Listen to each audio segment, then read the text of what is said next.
why don't we do, yeah, let's move on to item 16.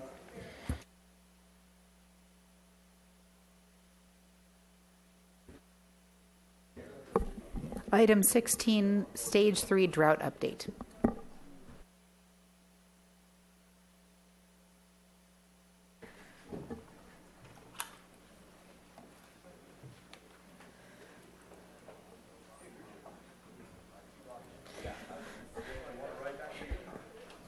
Good afternoon, Madam Mayor, City Council members. My name is Kelly Dyer. I am presenting the Stage 3 Drought Update today.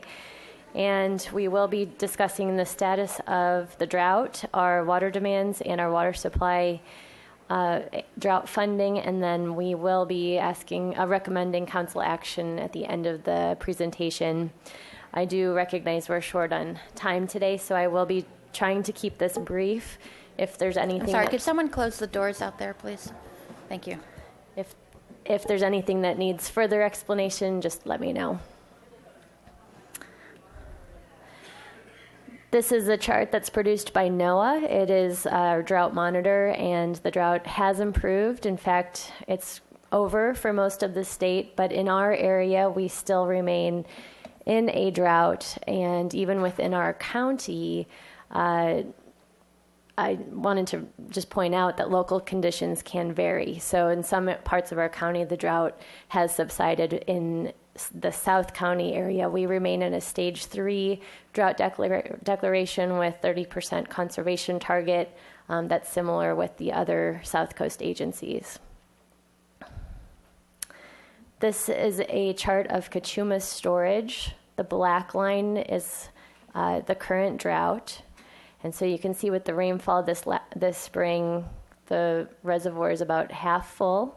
It basically rewound the clock a few years back to 2014, which was when the drought really started becoming serious. The green line is the last major drought, 86 to 93 period. And I think it's really interesting to see how closely the storage level tracked with where we were in the last drought. Things have changed. This time around, we had more releases for fish. Those were not a requirement in the last drought. And this drought was much more severe. It was the worst drought in record. So I think we did pretty well with managing the water levels given those circumstances.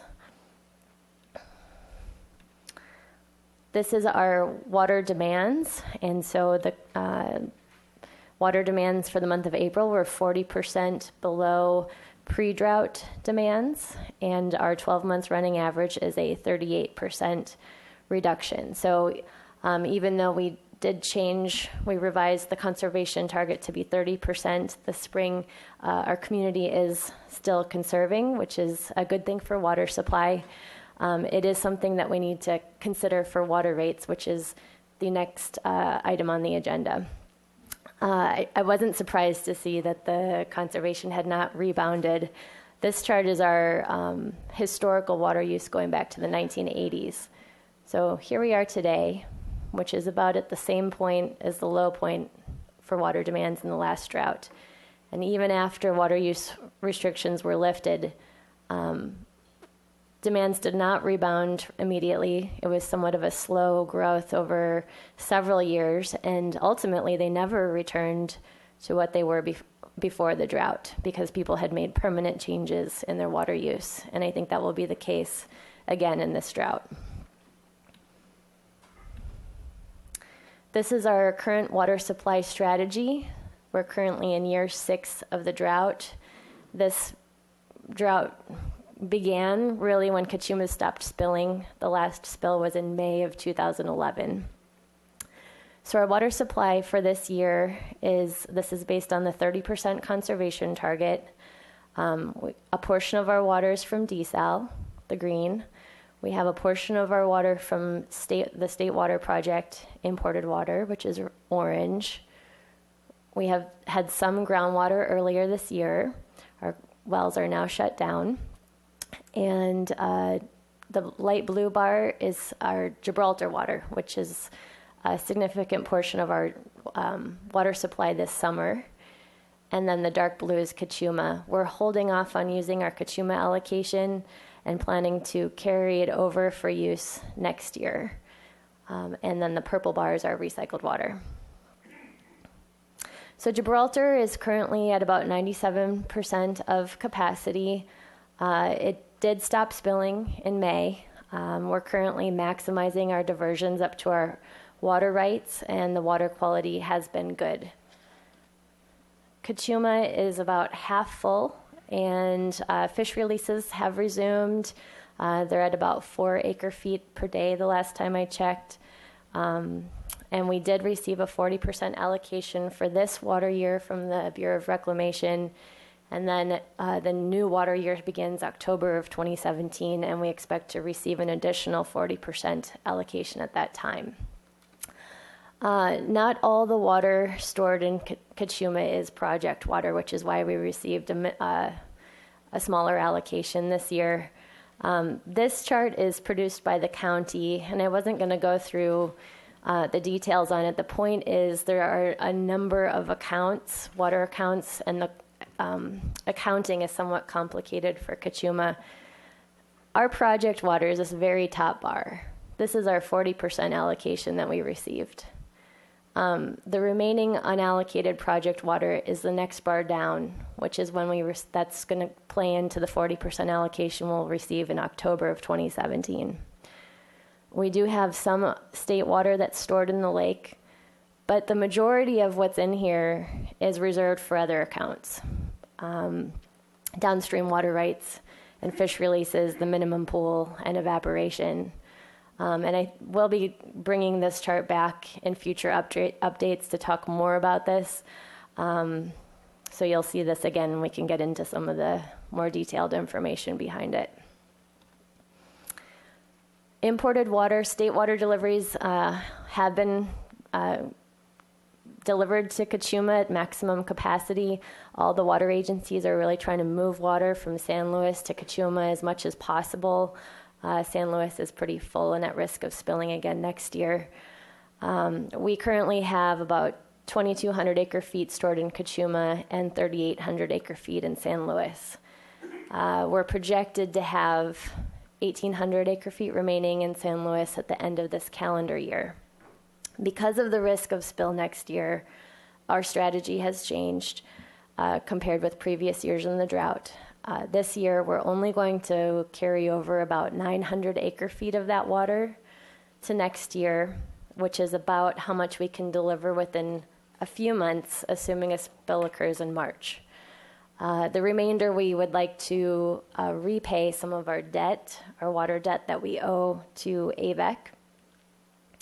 The city currently has about 6,200 acre-feet of water debt that's owed to AVEC. That's a pretty substantial amount of water for the city, considering our total demands for 1 year, about 9,000. And so we'd like to get some of this off the books this year. We have an opportunity.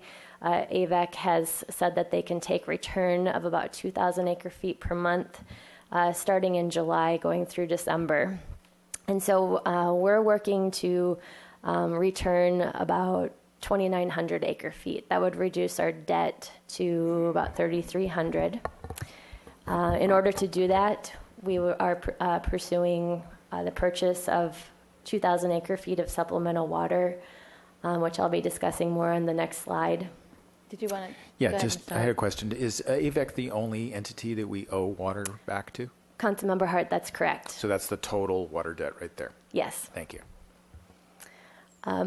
Part of our agreements with AVEC included a provision that we would pay the conveyance costs to get the water over to them. That's estimated at about $250 an acre foot. So in order to return 2,900, we'd have to pay about $725,000. That is budgeted in the drought fund. We have $2 million for these purposes.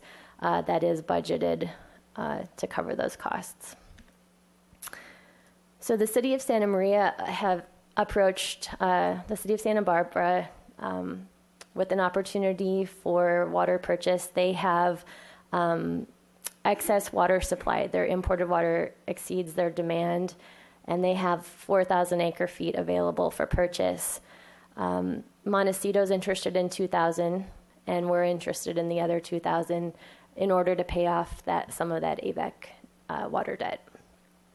We've negotiated a price of $225 per acre foot, so that would be a total purchase cost of $450,000. There's no return obligation to City of Santa Maria. They are a member agency of Central Coast Water Authority. So this would be an internal transfer within CCWA.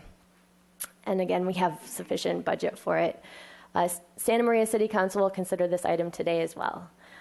So we're both going to be requesting authorization, and if both are approved, then we would move forward with the transfer.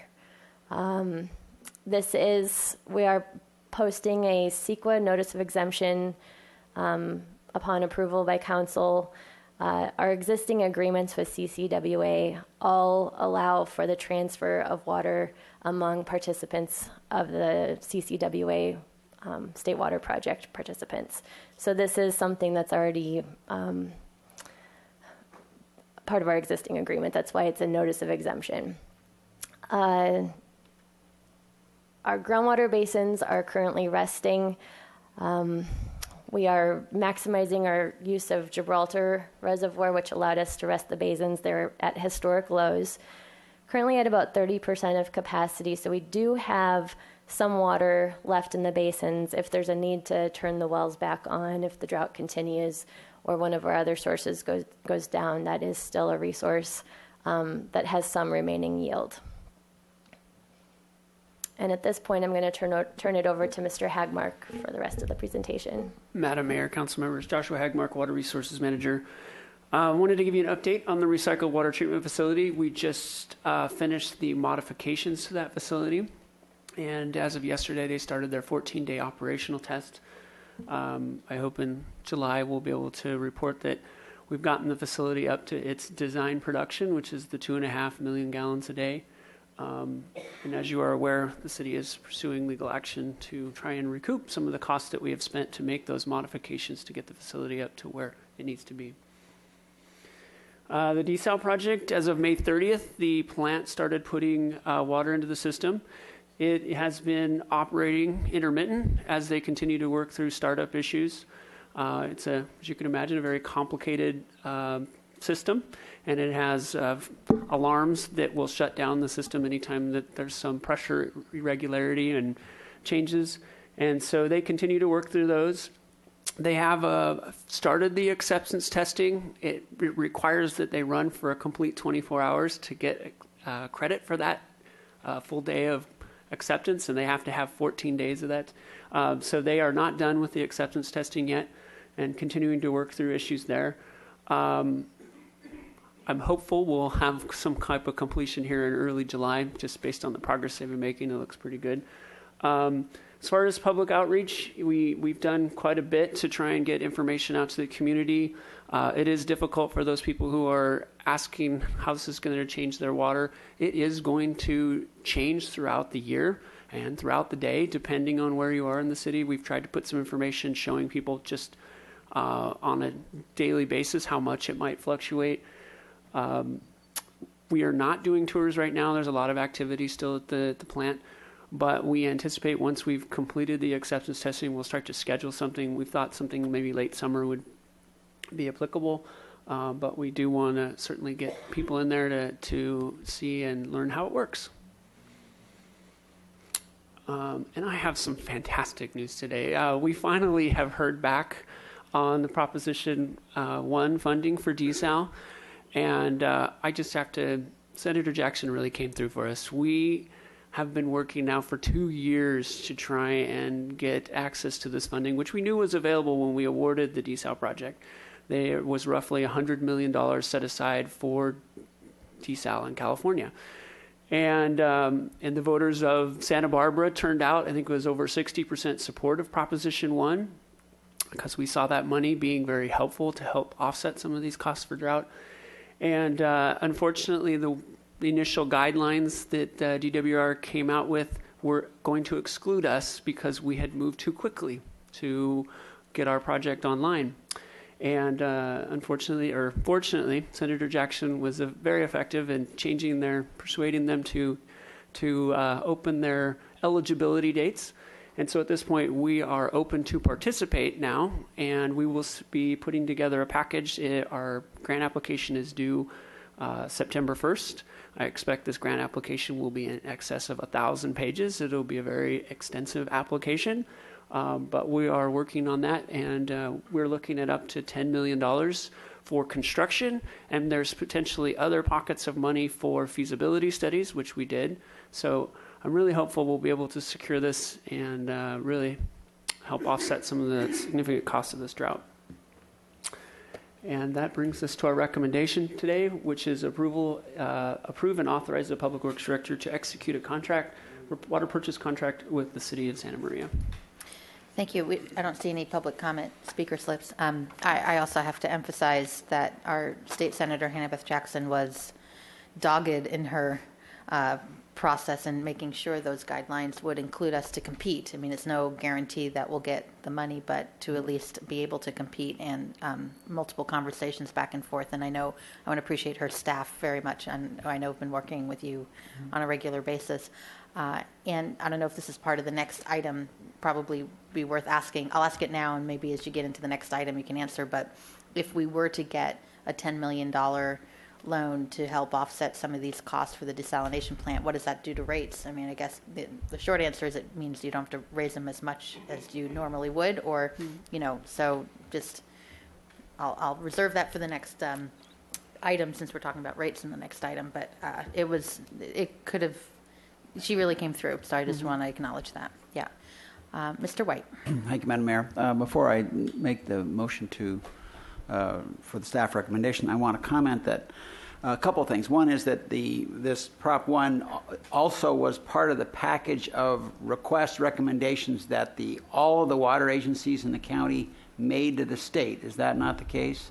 No, this is a little different from that. This was different than that. Okay. That was, we were seeking funding from the Office of Emergency Services. They have another grant monies available, so this is separate. Okay.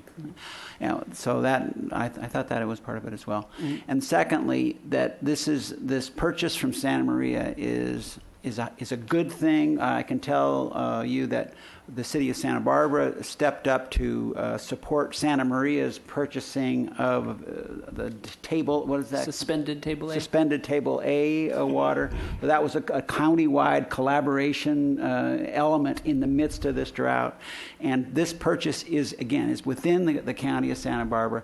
In my view, the moving of water and the marketing of water back and forth is one of the ways that efficiencies really can be generated, and this was an excellent step in collaboration within our county. So good for our team for having participated, and that we have the goodwill to work with the city of Santa Maria to make this happen. So would you like to? So I'll make that motion for the staff recommendation. Thank you, Madam Mayor. Okay, motion by White, second by Hotchkiss. Any other comments? Okay, all in favor? Aye. That's unanimous. Thank you.